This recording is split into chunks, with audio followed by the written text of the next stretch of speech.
na kuomba Mungu akulaze mahali pema peponi. Nimekuachilia.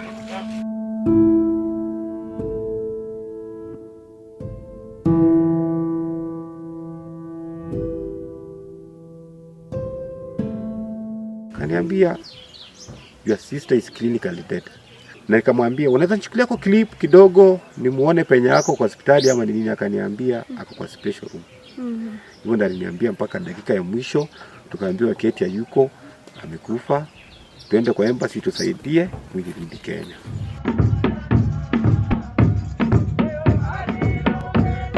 Every year, more than 100,000 Kenyans migrate to the Middle East in search of greener pastures. But what happens when they land in those Middle East countries?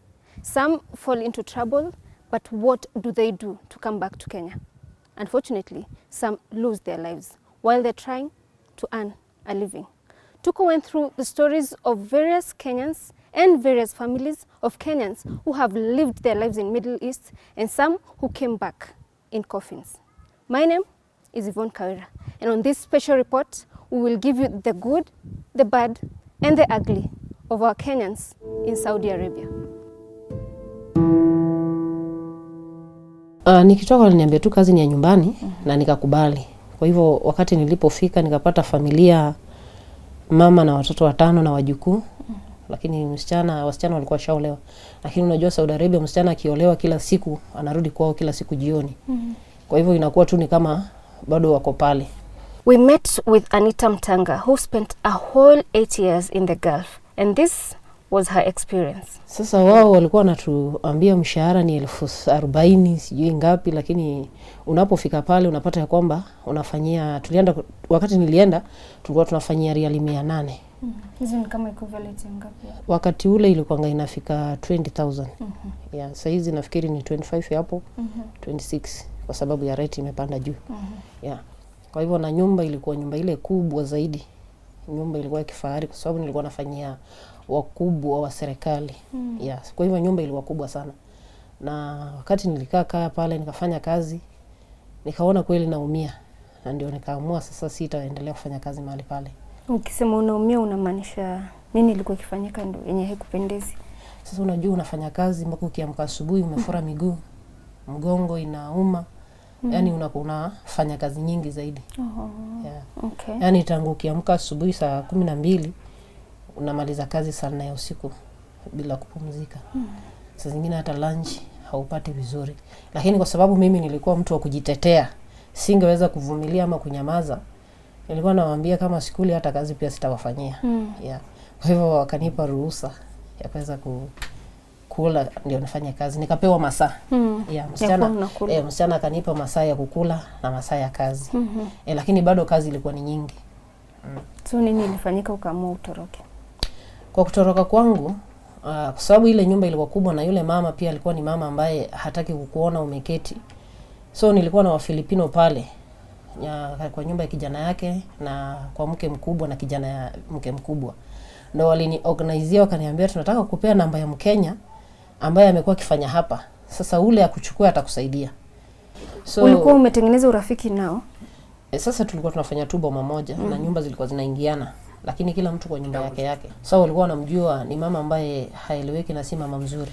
Halafu sasa ukatoroka kwa hiyo nyumba, ulikuwa umeacha documents zako kwa nyumba ya huyu mama ama ilikuwa? Unajua unapofika Saudi Arabia ukiwa airport, yule boss wako anapokukujia, wanga yeye ndiye anakabidhiwa passport yako na kila kitu. Sasa ile wewe kitu yenye unapewa tu ni ile barua ile ya kunini, ile ya contract ndio wangu unapewa pekee.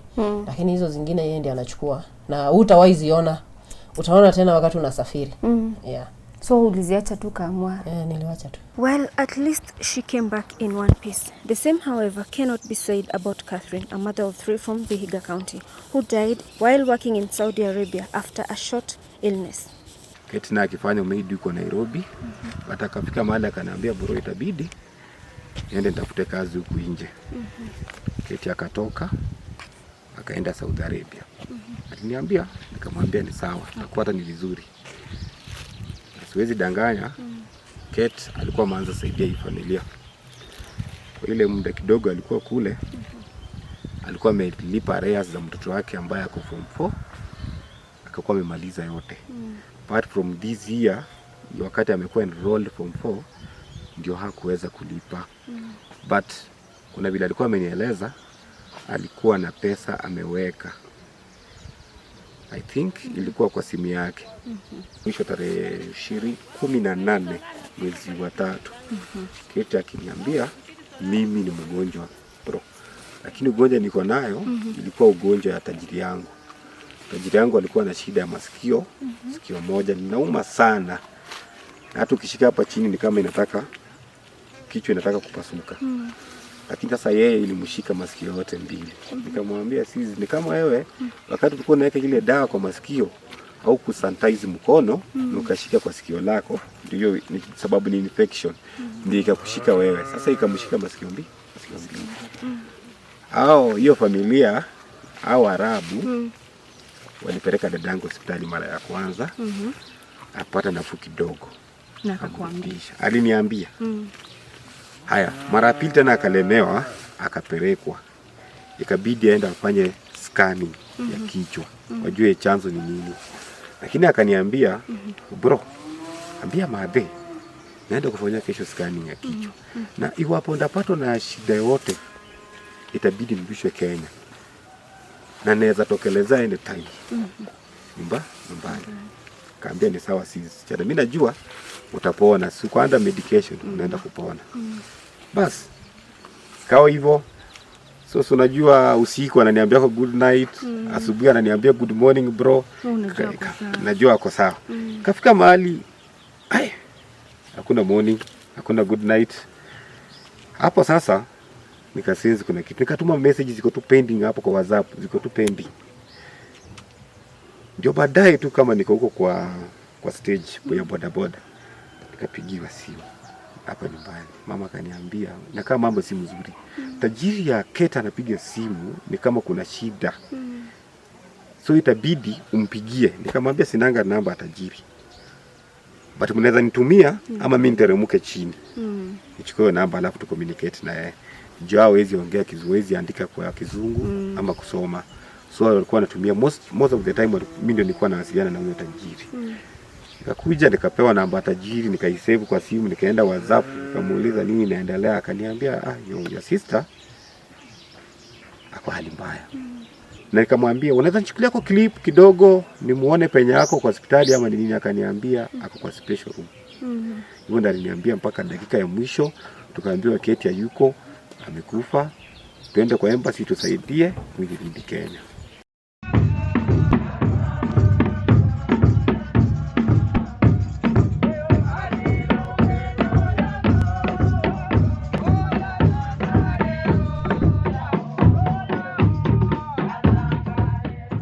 Huyu ndio Keti. Mimi mwenyewe ndio huyu. Niko na picha yake. Kuna msichana alinitumia pesa, nikatengeneza picha kubwa iko kwa nyumba. Mimi kama mzazi huwa nakuwa saa zingine nikiwaza pressure inapanda. Kwa maana huyu alikuwa kama dada yangu. Alikuwa amenisikia. Lakini tumemwachia Mungu. Watoto wake Mungu awafunike na damu yake. Even as Catherine's family still reels from the effects of the sudden demise of their kin, her children who have lost their main breadwinner are left in the hands of an elderly grandmother who can barely make ends meet. The family now pleads with the government to help bring back Catherine's assets still stuck in the Gulf. For some, however, life in Saudi has been favorable. Tuko caught up with the Yvonne TV's Catherine, who is back in Saudi Arabia after her contract expired. Kate says that so far, so good. At first, madam mistreated me because she took me to her sisters to go and work there. It's like she thought I didn't know my rights, So when I came back from their sisters, I had a small phone. I write a very long conversation. And I told her I didn't come here to work for her sisters, and if that it will happen again, I have to go back to the office, or else I go back to Kenya. So after that, she told me, "Oh, you know, I bought you a lot of money. You have to do what I want and not what you want." Oh my God! So I was like, "Wow." So I contacted my Kenyan office, my Kenyan agent, and then my Kenyan agent contacted Saudi Arabia agent, and that's how I was saved, because my Saudi Arabia agent by the way alisimama na mimi, aliwatetesha sana, akawaambia kama nilikuja kusaidia pia wao, mimi singekuja huku, pia wao wangetafuta mtu akuja wasa. So hivyo ndo nilipata bahati. So wakaambiwa kama wanataka mfanyakazi mwingine wa masisters wao waende kwa ofisi, lakini mimi nitafanya kwa hii nyumba pekee. Another Kenyan, Josephine Kasei, aka Lady Tosha, is also back in Saudi after her 2-year contract expired. She renewed it and went back. And she says life in the Gulf has treated her well. Hadi saa hii bado niko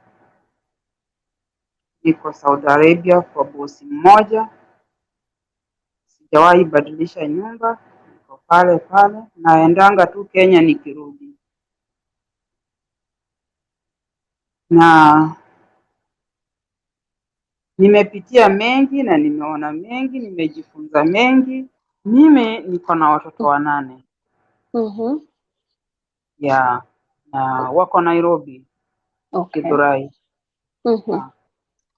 So vile unafanya Saudi Arabia, watoto umewaacha na nani kule Githurai? Sema ukweli, watoto tangu wakiwa hata wadogo, wakati nilikujia huku mtoto wangu mdogo alikuwa na 5 years. Na wengine wakawa 7, 8, 9. Although nilikuwa na wasichana wakubwa mbele. Lakini wawili walikuwa wameolewa. So mwingine akawa bado wako kwa shule, mwingine alikuwa boarding, mwingine walikuwa shule. So niliwaacha mkononi mwa caretaker. Okay. Kwa hiyo plot ulikuwa unakaa? Nilikomboa, ni nyumba tu ya kukomboa. Watoto walikuwa tu wanajikalisha peke yao, lakini nimeambia caretaker awe akiwaangalia. Nilipofika Saudia, niliposikia hivyo, before nifike, niliamua ndani ya moyo sijawahi fanya kazi ya kuuzwa kwa wanaume. Oro sijawahi lala na wanaume hata 2, 3 kwa siku moja. But nimeamua nitaenda kuifanya. Kama ni hiyo tu wanafanya, I will go. Nilijiuliza tu, mimi sio virgin na mimi sio mke wa mtu, niko tu single mother. So hakuna kitu nitakuwa nimeenda nikosea mtu. So mimi nitaenda kujisacrifice mimi mwenyewe juu ya watoto wangu. So niliamua tu namna hiyo. Nikitoka huko nilikuwa nimeamua liwe liwalo. Ile kazi naenda kupata, ile niliomba tu ya ungwa ndio sitaki, Mungu anizuie na hiyo. According to the Cabinet Secretary, Ministry of Foreign Affairs, Rachel Mamo, the government is putting in place measures to improve the current working conditions of Kenyans working abroad. However, she adds that there is need for a proper framework for migrant laborers to account for them from the time they leave the country to the point of their return. There's some countries where we have issues, and we continue to take these issues seriously as a government, and to look at it as a matter in which the private sector, the government, and the families have to work together in unison. So it's a collective effort. It is not something that can only be left to government itself. Government will create the framework, the regulations to facilitate access to labor overseas, but we must also insist that the agents comply with the law. We must also insist that when our young people work, abroad, that they are also treated in accordance with the law in those countries, and that their human dignity is preserved. Here is also a word of advice for Kenyans still intending to seek jobs in the Middle East. Kuna njia mbili za kurudi Kenya. Ni either unaweza tafuta polisi wakushike, usimame kwa barabara ushikwe, upelekwe inaitwa Tyrell deportation center, alafu watakukatia ndege tu wakurudisha hapa Kenya. Ama unaweza enda embassy, uende ulipe, kuna pesa unalipa pale, alafu sasa embassy wanaanza kushughulika na wewe, wanaanza kushughulikia yako, exit yako. Sasa ikishatoka unalipa tu ndege, unakuja kama mtu mwenye amekuwa akifanya kazi, lakini passport hauna. Deborah Nyanchoka, a Kenyan who spent at least 2 years working in Saudi, said that recording incidents that she encountered in the Gulf was helpful. She said her motive was so that she could use these lessons to educate fellow Kenyans who still seek employment abroad. So vile alienda ndio nilichukua ile simu yangu nikapiga picha. Hii picha sasa yenye niko hospitali. So ndio nikaficha tena. Si unaona nikasema it's good. I can tell my story while I'm alive. Kusema hapana. Siwezi toka hapa Saudi Arabia kama nimeumia migongo, nimeumia mguu na niende bure, nianze kulialia. No, I'm going to do videos mingi. Nikipata chance, ninatengeneza. Akienda shopping, inaingia kwa room yangu natengeneza video, kitu yoyote natengeneza. So I keep them private. The moment I land in my country, Kenya, I'm going to show the world what happens inside Saudi Arabia. So I was like, let me create awareness on what happens in Saudi Arabia. In June 2022, Tuko covered the story of Lima Joshua, a lady who was struggling in the streets of Abu Dhabi while her children were equally struggling in Kiambu. Told you to hang him there. Told you to hang him there. Something is gonna happen. Yeah. You believe me? You believe mommy? We believe you, Mom. However, shortly after we published this story, Kenyans rallied help for her, and eventually she was reunited with her family. For Kenyans still looking to work abroad, they can find all approved agencies that are listed and registered with the government under the National Employment Authority. This way, in case any disputes come up while you are working abroad, it is therefore easier to follow up. While working in the Middle East pays well, Kenyans have been urged to seek official dispute resolution methods through the government agencies as well as the embassies.